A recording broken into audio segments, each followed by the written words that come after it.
and say our prayer before we begin the class. So let's just take a moment to quiet down. Loving Lord of heaven and earth, thank you for the detail, the care, and the love you put into creating planet Earth. Thank you for sharing this living work of art, a vibrant masterpiece, with us and giving us the eyes, ears, and minds to study and delight in all of creation with you. Remind us to receive creation's provisions with gratitude and through gentle means. Help us to do our part in our own unique ways to keep the earth thriving for now and for future generations.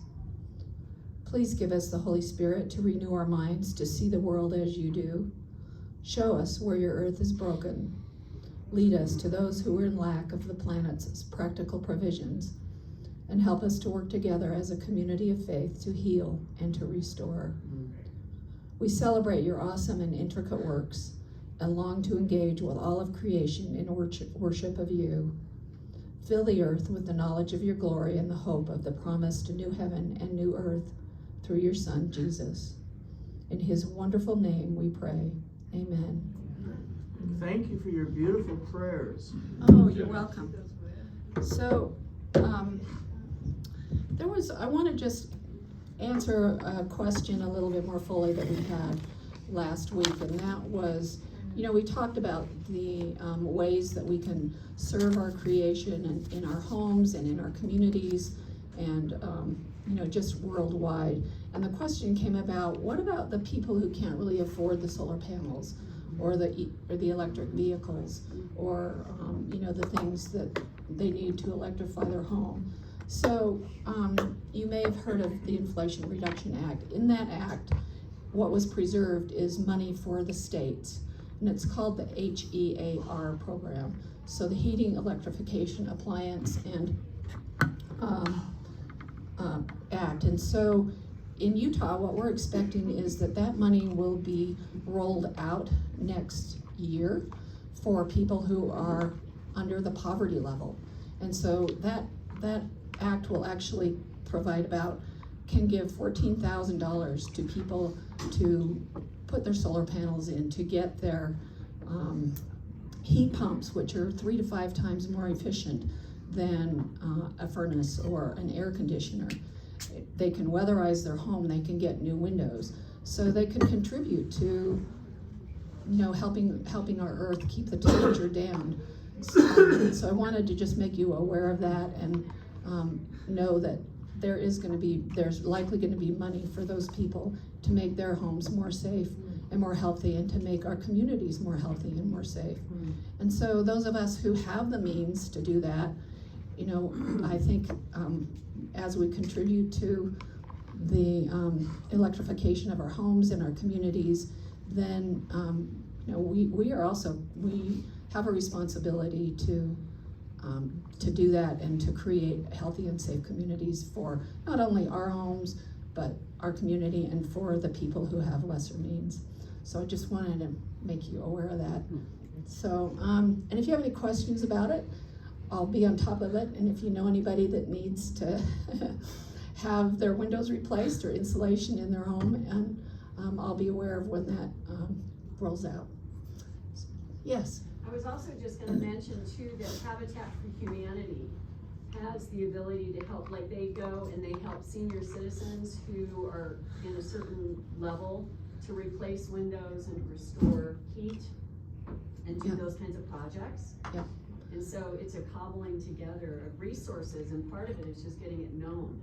Right. I think the state of Utah has lots of good things for seniors. If they can't afford their utility bills, there's a way to help them pay for that. So we just need to know about it. Yeah, they're not limited to seniors. It's an income-based issue. Yeah. So anyway, these rebates are a big deal. And I'm gonna hand it over to my friend, Joel, for his wonderful talk today. Thanks, Karen. Can you hear me? Is it working? All right.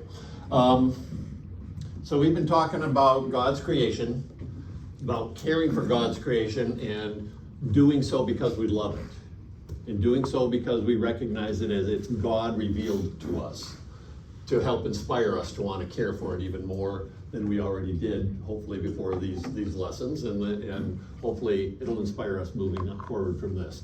I've been totally flattered and honored by the number of people here each week, and it's been a privilege for Karen and I to be able to do this with all of you, so thank you. So God does call us to love his creation, to care for his creation, to preserve and protect his creation, to conserve his creation, but he also calls us to use it. And so today's lesson, I want to talk a little bit about how humans interact with creation in ways that recognize that it is our responsibility to not only protect and care for the creation, but to do so in a way that allows us to utilize it as well to further human needs. And so that's really the basis of today's lesson. And so we're going to talk about balancing human needs with this. And let's do a couple of Bible verses real quick on the next one, Karen. So Genesis 1:27-28, God created mankind in his own image. In the image of God he created them, male and female he created them. God blessed them and said to them, be fruitful and increase in number, fill the earth and subdue it.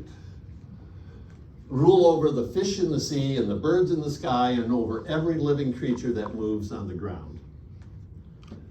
It's interesting to think about how do we fit into God's instruction to us to subdue the earth, to increase on the earth, and to rule over birds and fish. I believe he wants us to do that in a manner that he explains to us in his creation and in his scriptures in a manner that he would have us do those things. So when we're created in God's own image, that means we're God's image bearers. And we need to respond to these demands as God would have us respond to those. Let's look at another. Psalm 8. In two slides I have the whole psalm. I'll just read it real quickly. Lord our God, how majestic is your name in all the earth. You have set your glory in the heavens through the praise of children and infants. You have established a stronghold against your enemies to silence the foe and the avenger. When I consider your heavens, the work of your fingers, the moon and the stars which you have set in place, what is mankind that you are mindful of them, human beings that you care for them? You have made them a little lower than the angels and crowned them with glory and honor. Again, here is you made them rulers over the works of your hands. You put everything under their feet, all flocks and herds and the animals of the wild, the birds in the sky and the fish in the sea, all that swim the paths of the seas. Lord our God, how majestic is your name in all the earth. So again, there's that responsibility. There's the privilege of being made in God's image. There's the privilege of being made ruler of his creation. But there's the responsibility that comes with that as well. And I want to talk a bit more about how to weigh that as we go through some of the things that we're dealing with. So I could talk about this for way more than the 45 minutes or so I have left in this, so I have picked. There's many ways I could carry on this conversation with you all and have you respond to it. But these are the three approaches that I'm choosing to take in the time we have.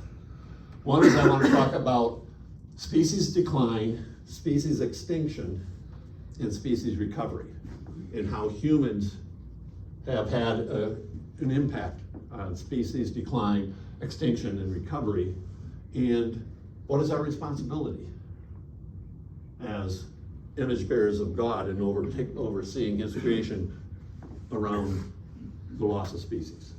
And how do we think of that not only as a human being, but as a Christian?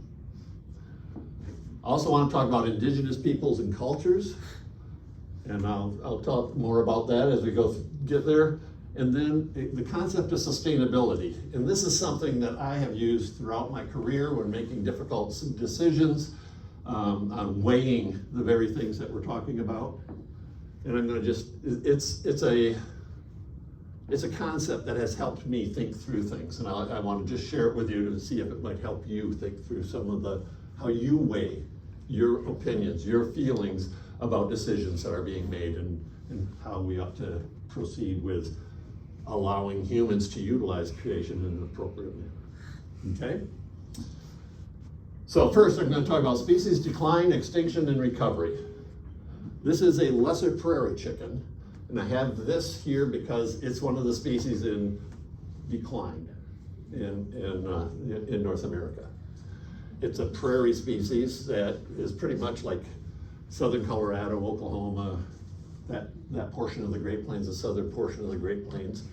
It has a cousin called the greater prairie chicken, which occurs in the prairie states further north, and both of them are in serious decline. So that's the reason I have that picture here to just talk about species decline. So in the past, like in 1970, a study was done actually in 2019, but it went back and looked at a bunch of citizen science, like breeding bird surveys and things like that have been done for decades in the United States. And these scientists came up with a conclusion that in 1970, there were approximately 10 billion birds, individual birds that lived in North America. 10 billion birds in 1970. Now, billions of birds die every year. Billions of birds are hatched every year. But at the conclusion, as a running total, about 10 billion birds, individual birds, existed in 1970. That same group that did that study compared what they came up with for 1970 with 2019. In 2000, so 49 years, roughly 50 years later. And the conclusion was that in 2019, there are 7 billion birds in the United States. Or in North America, 7 billion individual birds. So in 50 years, that's a 30% decline in the number of individual birds that exist in North America right now. And when you think about that, think about how much easier it would have been for Dennis and I to do our birding when there were 3 billion more birds to look for. But think about what it means for, as no pun intended, a canary in a mine shaft. What does it mean for what we're doing to God's creation if we have so many bird losses? Now, what is the cause of losing 3 billion birds in the last 50 years? Probably the leading reasons are climate change and the change of how birds have to adjust how they migrate or how they don't migrate, and all of those types of things based on climate change differences. Habitat loss, as we take more and more natural habitat and make subdivisions and or agriculture or industrial places out of them. Bird strikes on windows. Probably over a billion, 1 to 2 billion a year. Birds are killed by striking windows. And cats, domestic cats, also between 1 to 2, maybe even more billion birds a year killed by domestic cats in North America. Those are the types of things. Now, and of course, it's not just 3 billion birds dying every year. It's 3 billion birds are some of them are dying, some of them are being hatched. It's a dynamic number, but that's what we're dealing with in terms of species decline. I just wanted you to be aware of that and help us think about, so what is our responsibility knowing this? And this is a very reputable study. It was published in Science magazine in 2019, and there are follow-up studies going on, and it's not getting better. So let's go on to another here. I want to talk about species extinction. So if that study that was done from 1970 to 2019 had been done instead of over the 50 years, was 150 years, and started in 1870, there have been way more birds. Passenger pigeons, they estimate that in 1870, there were anywhere from 4 to 5 billion individual passenger pigeons. By far, the most number of individual birds in the late 1800s of all bird species in North America, the passenger pigeon. The passenger pigeon is, let's go to the next slide. The passenger pigeon was said to be so numerous that it blackened the sky for days on end in many places in the east. So that's a cloud of passenger pigeons, another one and another one, and people are shooting. From 1870 to the very early 1900s, they were decimated. The most abundant bird in North America was decimated, and in the early 1900s, the only surviving passenger pigeons were in captivity.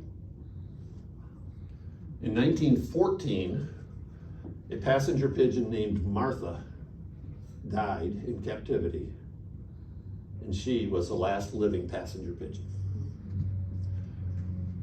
The loss of the passenger pigeon came from habitat loss. They were mast feeders. They ate oaks and chestnuts and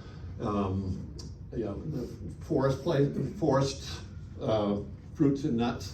But they also would feed on agricultural areas. And so loss of habitat had something to do with it. But the main thing that had to do with it was these guns. Because when the telegraph came into existence, people were able to talk to each other and say, here's where there's these huge flocks of passenger pigeons nesting. And everybody was able to get the word out and then travel to where that was more quickly in the late 1800s by the train. And the train also allowed them to harvest so many passenger pigeons, they could put them on trains and bring them to the city to sell for meat. It was an unsustainable industrial use of a natural resource that led to their extinction. There's other species that have become extinct in the recent enough past for us to be aware of, and probably the ivory-billed woodpecker, the last ivory-billed woodpecker, which was the largest woodpecker in North America, the last one that was ever seen, that has a sighting that is actually scientifically determined, yeah, that is for sure, was for sure an ivory-billed woodpecker, was in 1944. There have been times in the early 2000s where one was reportedly seen in Louisiana in 2005, one in Florida. People would take pictures with drones now, and so every once in a while there's this report that comes out that says, we think we saw an ivory-billed woodpecker in one of the swamps in the southern United States. Those have never been established for sure that they do exist. So there's whoever it is who makes the decision, is the species extinct or not, has not said, yeah, it's extinct. But the last one that we've seen that we are confident we actually saw an ivory-billed woodpecker was 1944. Chances are that guy's not alive. And there might not be any others. And if you think, if there's so few of them that they're only seen that many times, what are the chances they're gonna see each other and have young? It's an exceedingly small number, if any, ivory-billed woodpeckers. So again, I just ask us to think about, what does it mean when God created these creatures, and through our activities, they no longer exist?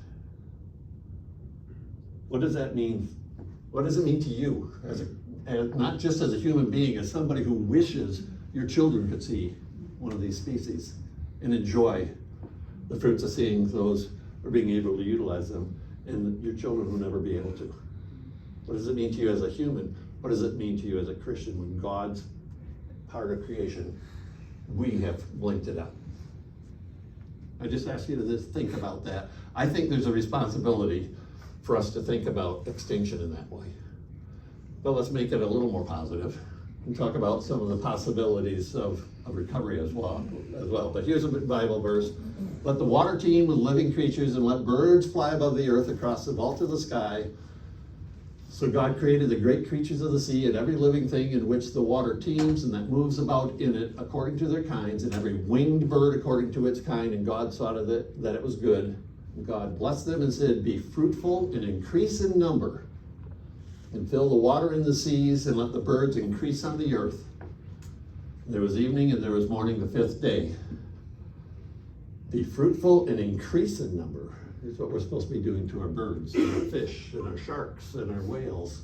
And they're all in serious decline. We're God's image bearers. We were put to rule over earth, and this is how we're doing so. And I think it's it can be depressing, but also humans can have a positive impact. And so there are some endangered species, and I just want to take you through just a few real quick pictures of some endangered species, just to display for you what's the array of things that are causing animals to become endangered. When endangered, they're on the brink of extinction. Unless actions are taken, we might lose these species as well. The polar bear is one of them. The polar bear is an animal that does its business of living on the floe ices of the Arctic, hunting seals. As climate change continues to increase and less of the ice of the Arctic it's shrinking considerably, and as it shrinks, more and more of it becomes unable to hold up a polar bear. That is what's causing the polar bear to decline in numbers significantly. They're drowning? No, they're just not finding enough to eat. Okay. Yeah, they're smart enough not to walk on the thin ice, or if they do, they're strong enough to swim out of the ocean. Yeah. But less and less of that ice is available to them to do the hunting of the seals. Quite often they sit by the holes that the seals come up and wait for the seal to pop up, and they do. They're dying of hunger. What's that? They're dying of hunger. Hunger. They're dying of hunger. Yeah. They're starving. Yeah. I mean, there's places where they're not, because there's still some sea ice. But I mean, it used to be most of the Arctic, most of the polar ice cap was polar bear habitat. There's now places where there's still enough sea ice for them to make their living. Okay. The black-footed ferret. The black-footed ferret, we had tens of thousands of them on the American prairies in the 1800s, early 1900s. Their habitat is prairie dog towns. They eat prairie dogs. They live in prairie dog towns. That's their habitat. And prairie dogs are a scourge for cattle ranchers, because prairie dogs, number one, they eat the grass that they want to have their cattle eating, and they make all these burrows in the ground that the cattle step in and break their legs. So for years, for decades, we've been poisoning prairie dogs. We have whole sporting groups that go out and shoot prairie dogs. It's a sport in the northern prairies. There's a lot of prairie dogs. The prairie dogs are not endangered, but there's far fewer of them than there used to be. Tens of thousands of black-footed ferrets. At its lowest level, we think there were 19 of them. At one place in Wyoming called Meeteetse. In Wyoming, yeah. 19 of them. They were brought into captivity, all 19 of them. And they've been bred in captivity, and they're being re-released into some of the prairies, so that we now have a few hundred prairie dogs where there used to be tens of thousands. And if we continue to do this, there's a chance that they will recover, not probably ever to tens of thousands, because we don't have enough of the prairie left. But humans have taken the action necessary to make sure that that species hasn't blinked out yet, and maybe won't. One of the big problems is that 19 individuals, the genetic makeup is pretty narrow. And so they probably aren't going to ever have the abilities that they had 100 years ago. Chris? So are you saying that these ferrets are the natural mitigation for prairie dogs? And so if they're not endangered, we don't have to poison them and shoot them to control the population? Yeah, well, yes, 100 years ago perhaps. But now that we have hundreds of, I mean, we're talking about thousands of square miles of prairie that are dealing with prairie dogs. And we would need back to tens to 30s of thousands of ferrets to have the effect that we would like to have them have to manage the prairie dog. But yeah, good question. I mean, I think God's idea of the balance was the ferret and the prairie dog lived in coexistence. Our idea was we want to put cows out there too. So, which I'm glad we have cows for lots of reasons too. So, okay, let's go to the other one. The piping plover. Piping plover is an endangered species. And the reason it's endangered is God had them evolve to be a species that lived on beaches and nested on beaches. And they just scratch a little indentation in the sand of a beach and lay their eggs and hatch their eggs there. Who else likes beaches? So there are 3 populations of piping plovers in North America. One of them is on the East Coast. One of them is in the nests in the Great Lakes, and one of them nests in the Northern Prairie region. The Northern Prairie region and the Atlantic coast versions of the piping plover, they're all the same species, they just different populations that migrate to different places. Those populations are probably a couple thousand each, individual birds. The number of birds that piping plovers in the Great Lakes are probably less than 300. And so, so the types of things that we have to do to protect the piping plovers is education, keeping people off of beaches at the time that they're, or at least the portions of the beaches where the piping plovers are nesting and raising their young. And by the way, climate change is also affecting them as more and more of the beaches are being inundated as the water rises through climate change. And so they're losing more and more of the beaches that they used to nest on. So those are some of the endangered species. I could go on with lots of species that aren't birds, rhinos and elephants and whales and sharks and lobsters and salmon. There's a lot of species that are in decline. But there's a lot of successes as well. The bald eagle is a success. The reason the bald eagle is endangered was because we were spraying DDT. And as the bald eagles would ingest prey that had been sprayed with DDT, their shells got to be so thin that they would break in the nest, and the young weren't able to raise young. So bald eagles, when they were affected by DDT, had that issue. We had, I could talk about whooping cranes, which we had, tens of thousands of whooping cranes. We're probably down to about 500. There's one population in Florida. There's one population somewhere in the southeast, not Florida. I can't remember where. Texas. No, the population that doesn't migrate. I'm talking. Oh. Yep, there's one in Texas as well, but there's one like in Georgia or something like that. Those are whooping cranes that were put there through a captive breeding population because we had whooping cranes down to 21. 21 whooping cranes were left. Captive bred them. We have one population in Florida that's got a few dozen. We've got one population in Georgia or Mississippi, someplace in the southeast that has a few dozen. And then there's one population that winters in Texas near Port Aransas and migrates to northern British Columbia, Wood Buffalo National Park in northern British Columbia. Twice a year, it migrates back and forth. And that's the only left population of whooping cranes that have the instinct to migrate and knowing where they're going. So it's the only actual natural population left. And there's a few hundred of those. So, but we're taking care of them. But I think their biggest, their wintering grounds on the Texas coast and their nesting grounds at Wood Buffalo National Park in northern British Columbia are well taken care of. It's the migration route, which is getting more and more difficult for them over the years.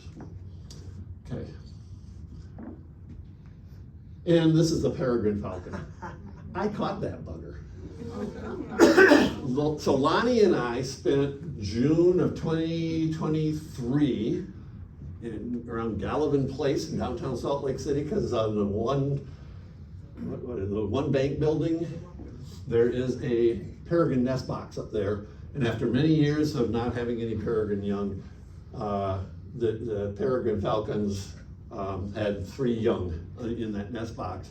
And people like Lonnie and I volunteered to keep a watch on as those young fledged off of that building. Because if a peregrine falcon nests in the wild on a cliff somewhere, their first flight, they fly as long as they can fly, and they eventually land on the ground, and then they either climb back up the cliff, or their parents help them find a nook in the cliff to keep them safe, and they feed them until they can try again. And by their second or third flight, they're usually able to fly on their own and start hunting on their own, etc. But when they're in a nest box in downtown Salt Lake City, when they take that first flight, number one, when they land, they're going to probably land pretty close to traffic, or they're going to fly into a building, a window, and get hurt and need to, but may hopefully not killed. So this guy flew into a building late one of the afternoons. I mean, the sun had set. It was and there were a bunch of us looking for it. We saw it fly into a building. Either Lonnie or I saw it on a wall, and then it flew off from that wall and I mean, it was crazy. And I was walking and looking. We were just gritting all downtown Salt Lake City trying to find where this bird was. Hopefully we'd be able to catch it. We're all carrying, that's my beach towel. We're all carrying beach towels. And I finally found, the way I found it is there were a bunch of sparrows that were making so much noise. And it was after dark. I mean, they shouldn't be making noise. I mean, they shouldn't be rude. I said, why are they making that much noise? And so I thought, well, if I were a house sparrow, I'd make noise if there was a peregrine falcon. So I'm looking around for the peregrine falcon, and I saw it on the steps at the top of a building that's in between State Street and I can't even remember. I mean, it was 15 feet from the traffic of State Street. And I get on the walkie-talkie and I call Bob, the guy who heads up the project. I said, I found it, and told him where it was. And he comes with his blanket in between State Street and the peregrine. And I'm coming with my blanket, and we have the peregrine kind of caught there. And he starts to try to put his towel around the peregrine. Flaps loose, and I get my towel around it, and he grabs it. And so that peregrine is now living happily in the West Desert of Utah. It went to a rehab facility and was rehabilitated, taught how to hunt by a rehabilitator, and that peregrine's in the West Desert. So successes do happen. I gotta move on. Any quick questions about species extinction, decline, etc.? I'm going to move on to the indigenous people thing. Chris? Quickly, didn't you point out a peregrine falcon at the men's retreat? I did. Nesting? Yeah. Yeah. Well, I don't know if I saw it. It was probably roosting. Roosting. Yeah. It was, yeah. Yeah, it was a peregrine. Yeah, I don't know if it was nesting there, but it could have been. Probably was. So I have had the honor and the privilege of working with indigenous cultures throughout North America.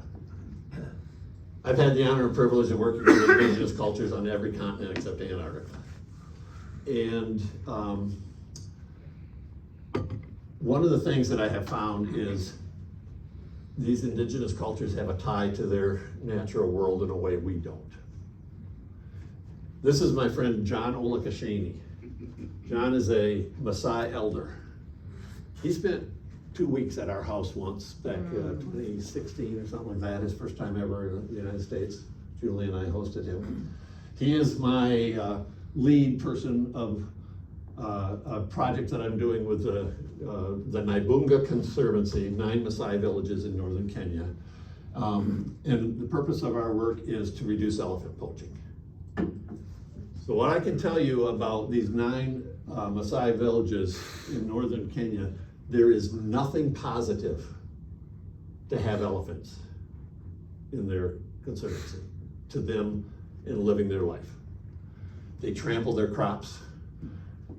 They share water holes and cause elephant-human interactions that aren't good for either. People die. But there's 18, each village has 2 people on a board that I've met with many times, talked with many times. Those 18 people say, there's nothing positive to us about helping elephants, but we live in a globally significant elephant habitat. And that means a lot to us. It is our responsibility for the planet to take care of our landscape in a manner that is going to save the elephant. I love that about them. Can you, I mean, and we've created a ranger corps of 27 rangers who patrol to keep the elephants away from the villages and keep the poachers away from the elephants. Those patrols have had significant other social benefits for those villages by having patrols that are taking care of those types of things. Heroic work by the Maasai. Yeah.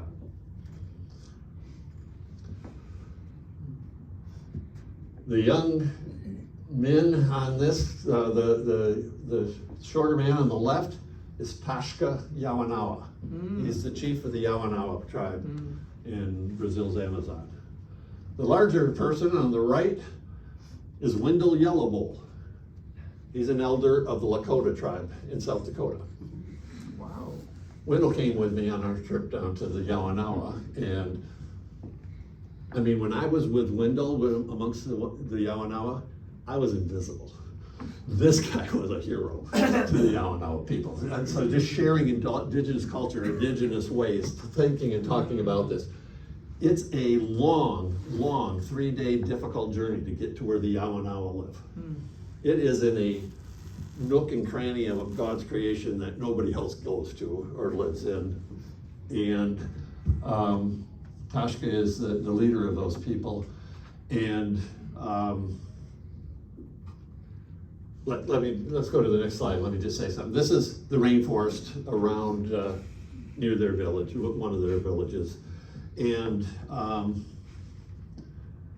if we're going to save the Amazon rainforest, the role of indigenous people in helping us do so is critical.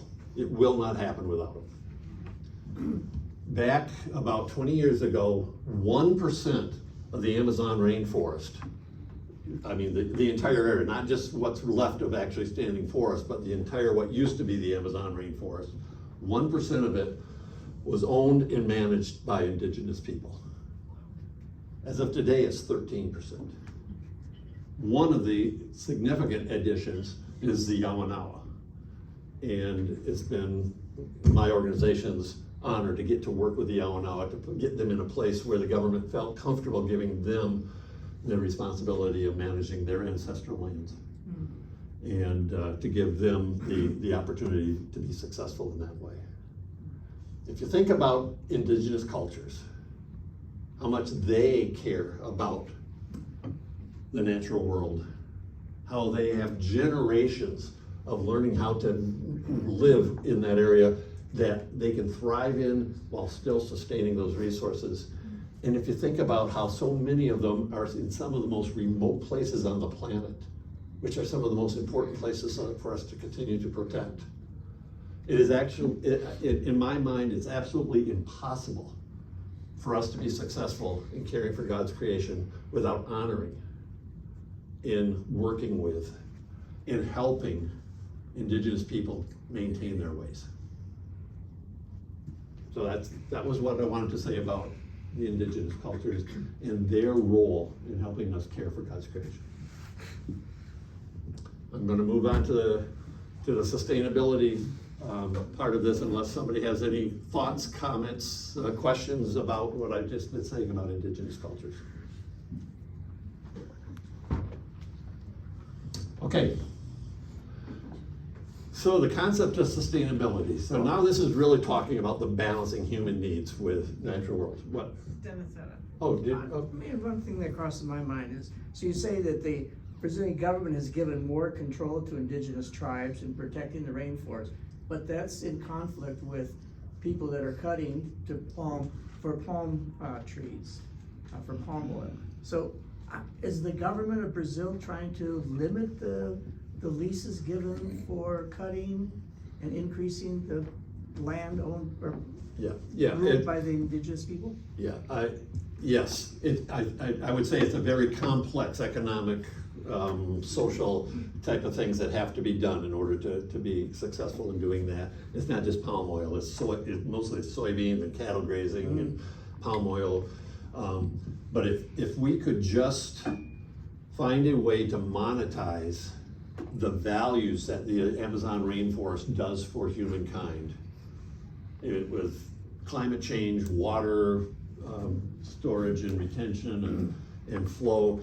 Even within Brazil, the amount of rain that falls if they retain the forest on their agricultural lands, the value of those are tens of times more valuable than the palm oil, than the soy, than the cattle growing. And if we could just find a way to monetize that, and that's what the government is trying to do. Well, and are you familiar with the Goodall Foundation? It's Africa, Jane Goodall. And her foundation in Africa too is the same idea, but we'll be getting to that too. Yes, Okay. yes, and so it's the same, and also they're finding in Africa the best way to save the African rainforest is by giving as much responsibility as possible to the indigenous people who live within that. Wow. Plus teaching them why it's so important to keep it natural and by the things they could do to keep, Right. so they don't have the bush meat and have to go in and, Right.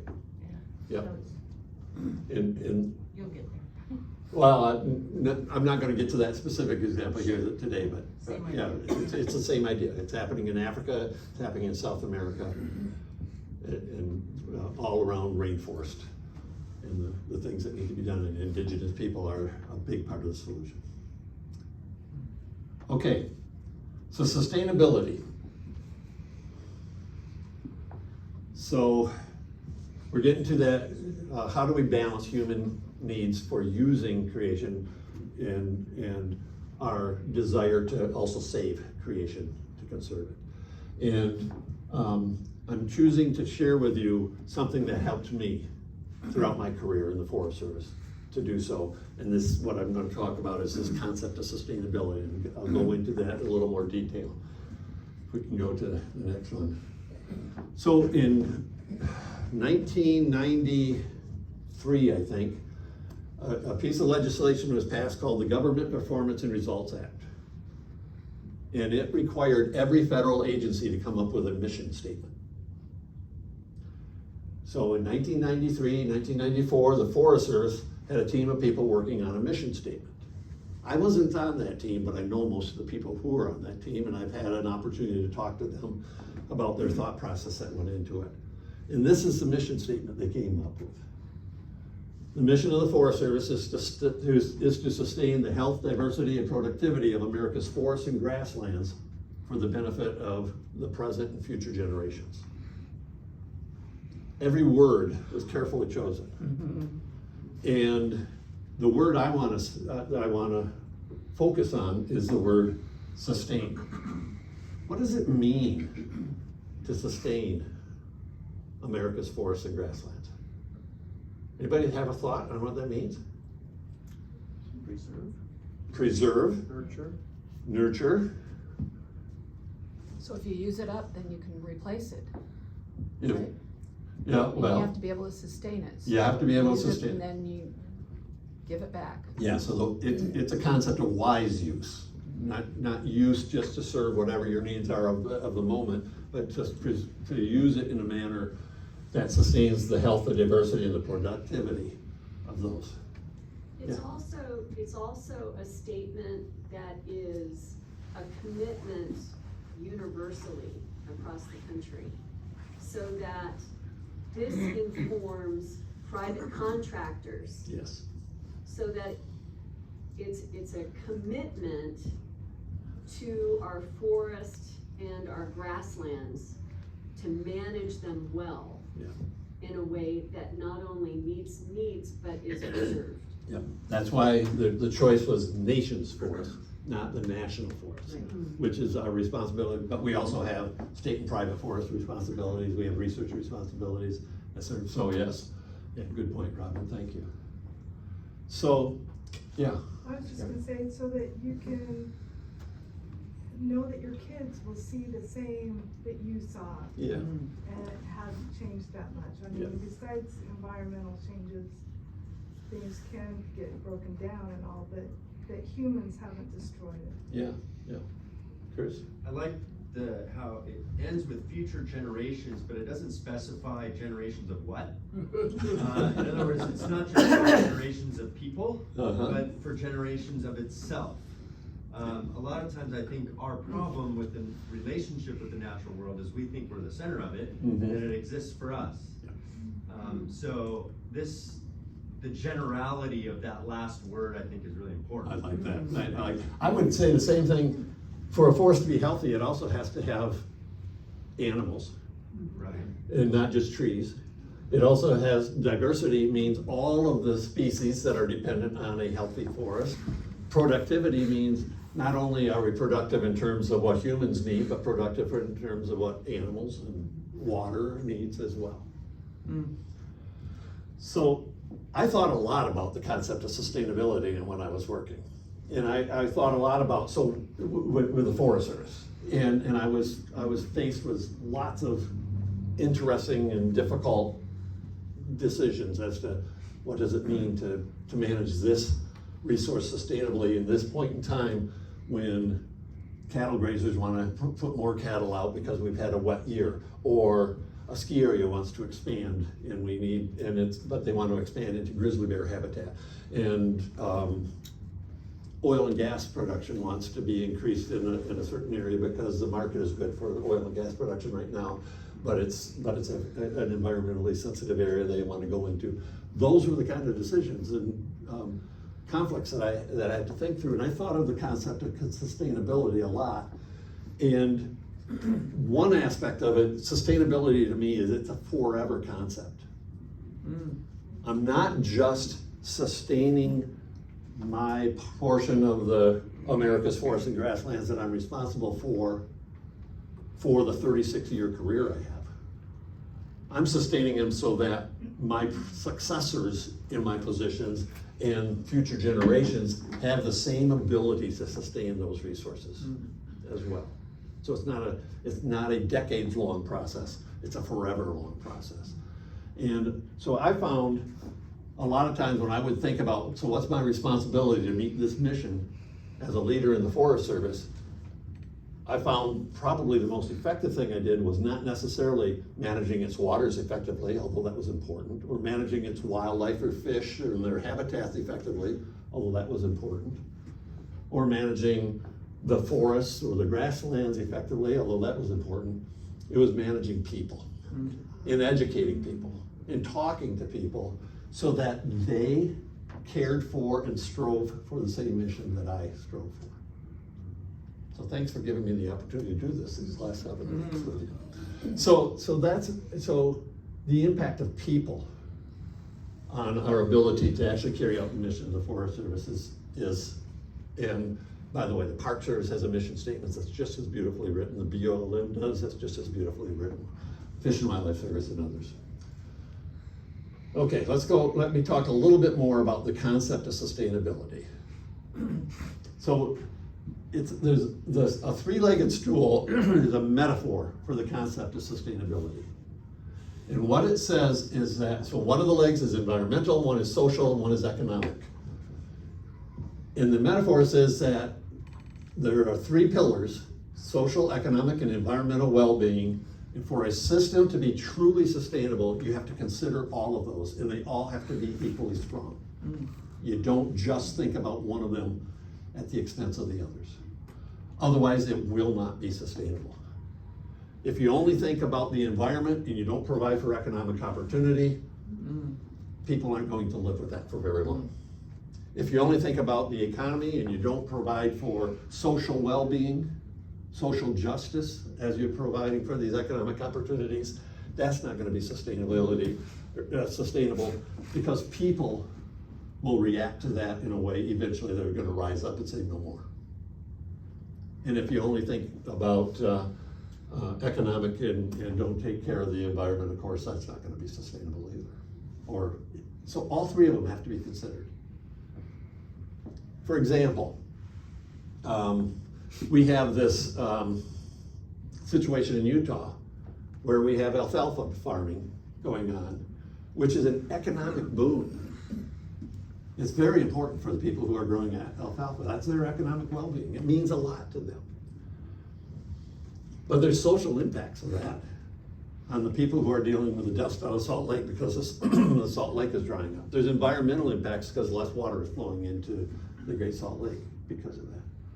We're not, in my mind, when we're making a decision, what should we do about alfalfa farming? It's not just should we do any of it or how do we get rid of it or whatever. We need to think about, well, if we're doing that, what are we gonna do for the economy? What are we gonna do so for the social impact on the alfalfa farmers, as well as the social benefits of the people who are gonna benefit from that?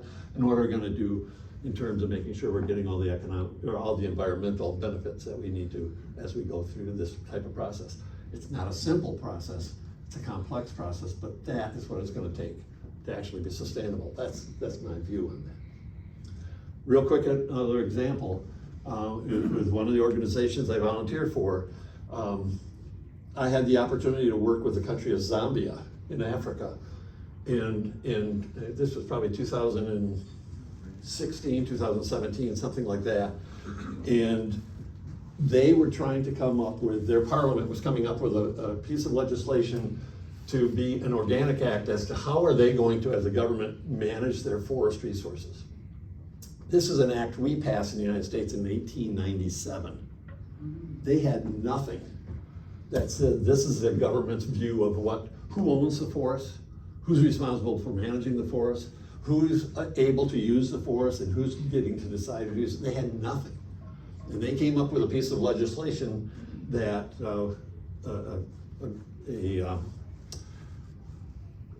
a group of people in their parliament that we were working with had come up with the recognition they need to do that, and they drafted a piece of legislation, and they sent it to me and said, what do you think? And the reason they knew they had to do something is their forests were being decimated mostly by local villagers who had to cut the trees in order to cook. And so their piece of legislation says you can't cut trees any longer. All the trees are the property of the Zambian government, and you are no longer allowed to cut trees. And we will put forces together to try to make sure that we are enforcing that you can't cut trees. And they sent it to me and said, what do you think? And I applied the 3 stools of sustainability to it, and they said, that'll never work. It'll never work. You need to account for what do they need to have in order to cook. What are you going to do to not have them resent the forest that they live in, but love the forest that they live in, and want to conserve it, to sustain it? And I gave them a bunch of language that I suggested that they use. I did this in one 4-hour afternoon, sitting at home, zipped it off. I got a call back from Washington, D.C., or the people in the organization, about 4 months later, and said, we want you to know Zambia passed their forest legislation. I said, what's it look like? I said, it's almost word for word. So, I mean, that meant a lot to me. you can imagine how fulfilling something like that is for me to get to do that. So let's go one more slide. I'm going to give you a mining example. So how do you sustain America's forests and grasslands when there's a finite resource that humans need, like mining, a copper mine? How do you sustain that? So here's how I would think through that when I was dealing with mining examples. And let me just tell you, the economic opportunities are immense. We're talking hundreds of billions of dollars in some of the mining proposals that we were dealing with. Lots of money. So how do you account for environment in a situation like that when you're dealing with a finite resource that humans need? The way I would do so is I would say, well, let's make sure we develop that mine in a way that is making sure that the mine is being developed in a way that is as environmentally sensitive as the best technology currently allows. That as the mining is going on, we're not going to have water coming from the mine and polluting downstream waters. We're not going to have the mine doing things unnecessarily in the areas above the mine or off to the side of the mine in order to minimize the footprint of that mine as much as possible. We're also going to take enough money out of their proceeds to make sure that when the mine plays out, and they always play out, it might be, it's probably 3, 4, 5 generations from now, but it plays out. When that mine plays out, it's going to be restored. And there's enough money to restore it so that the slopes, the replanting, any